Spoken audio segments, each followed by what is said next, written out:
10e du classement, Bourg-en-Bresse accueille Créteil 15e. Mais ce match est aussi celui de la 4e meilleure équipe du championnat à domicile face à la 6e meilleure à l'extérieur. Bourg-en-Bresse reste sur 2 défaites, aucun but marqué à cette occasion. Créteil aussi reste sur 2 défaites de suite. Le retour du championnat au mois de janvier est une bonne occasion pour se relancer. Les Cristoliens sont les premiers à se mettre en action. Une bonne possibilité dans la surface, le centre en retrait et un contrôle trop long empêche l'ouverture du score. Une bonne entame pour l'équipe de Laurent Rousset, mais Bourg-en-Bresse réagit immédiatement. Pape Sané réussit à ouvrir le score après 19 minutes. Il place le ballon entre les jambes du gardien de Créteil, Yann Kerboriou. 10e but de la saison pour Pape Sané et Bourg-en-Bresse mène 1-0. Une équipe de Bourg-en-Bresse seulement privée de Goyon, blessé, mais c'est tout de même le capitaine de l'équipe. Ça ne semble pas trop gêner les joueurs d'Hervé Della Maggiore. Une jolie frappe repoussée par Yann Kerboriou. Le gardien de Créteil est sollicité, mais son équipe tient. Mieux que ça, Créteil retrouve des couleurs en fin de première période. Avec ce ballon récupéré, une bonne passe et une erreur de la défense. Ça profite à Faneva Andriatsima. L'égalisation à la 42e minute et le 7e but de la saison pour le joueur malgache. Créteil revient assez logiquement dans ce match. Il y avait un contact ici, mais l'arbitre a laissé jouer. La belle passe de Mahon de Monagan pour Andriatsima. Le match est relancé. Créteil n'a pris qu'un point sur ses 7 derniers matchs. Au moins un sur le terrain de Bourg-en-Bresse mieux classé serait le bienvenu et c'est le cas à la pause. Bourg-en-Bresse de son côté sort d'une victoire en Coupe de France, 3-1 sur le terrain de Mulhouse, équipe de CFA.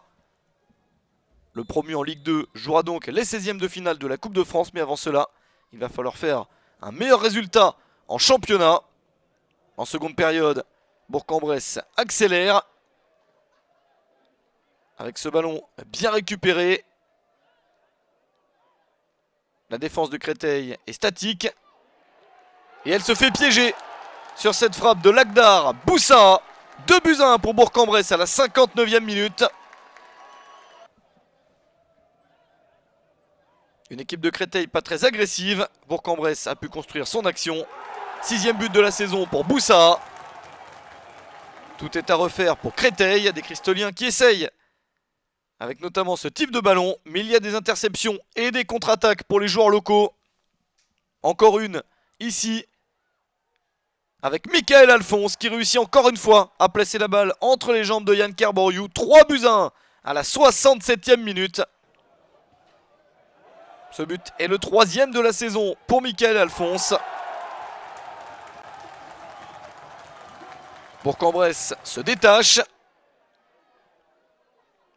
Le scénario devient très compliqué pour Créteil.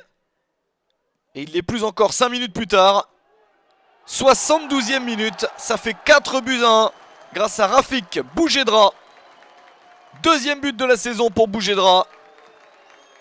Et une équipe de Bourg-en-Bresse qui se dirige vers un très beau succès.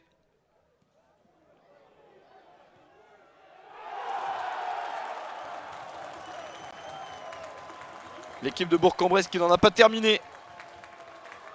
Et qui va encore régaler ses supporters. Encore une action quelques minutes plus tard, 84e minute. Le score augmente, 5-1. Et le premier but de Julien Bègue sous ses nouvelles couleurs. Il est arrivé au mercato d'hivernal en provenance de Guingamp et il marque déjà un but important. Car il donne encore plus de confiance à Bourg-en-Bresse pour la suite de la saison. Une belle victoire, même s'il y a un penalty en fin de match pour Créteil. Après cette faute sur Faneva Andriatsima. L'arbitre du match, Hamid Genaoui, accorde ce penalty. Et c'est Andriatsima lui-même qui se présente face à Julien Fabry. Mais c'est complètement raté. Le match était déjà perdu.